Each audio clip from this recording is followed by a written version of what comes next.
ਕੁੜੀਆਂ ਕੱਲੀਆਂ। ਬਾਪੂ ਝੋਰਿਆਂ ਦੇ ਵਿੱਚ ਖੁਰਿਆ ਇਹ ਹੁਸਨ ਕਿੱਧਰ ਨੂੰ ਤੁਰਿਆ, ਸਮਝ ਨਾ ਆਉਂਦੀ ਚਾਲਾਂ ਦੀ, ਬਾਬਾ ਨਾਨਕਾ ਮਿਹਰ ਕਰੀ ਮਤ ਵਜੀਰ ਕਰਨਾ ਦੀ।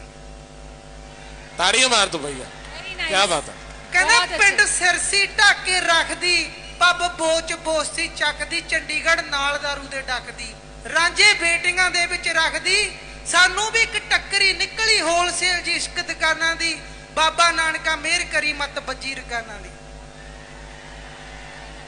ਕਹਿੰਦਾ ਪਿੰਡੀ ਵਾਲਾ ਫੜ ਕੇ ਬਹਿ ਗਿਆ ਮੱਥਾ, ਸੱਚੇ ਪਿਆਰ ਦਾ ਬਹਿ ਗਿਆ ਪੱਠਾ, ਹੁਣ ਬੇਸ਼ੱਕ ਉਹ ਨਿਕਲੇ ਸੋਨੇ ਦੀ ਮੈਂ ਜਾਣਾ ਬੈਕ ਨਹੀਂ, 3v2 ਚੋਂ ਪਤਾ ਲੱਗਿਆ ਕੁੜੀ ਘਰੇ ਲਿਆਉਣ ਦੇ ਲਾਇਕ ਨਹੀਂ। ਕੀ ਬਾਤ ਹੈ, ਵੈਰੀ ਨਾਈਸ। 7 ਦਿਨ ਨਹੀਂ ਬਾਈ ਰਿਹਾ ਜਾਣਾ, ਇੱਥੇ ਗਾਲਾਂ ਕੱਢਣਗੇ ਅਮਰਗੜ੍ਹ ਵਾਲੇ।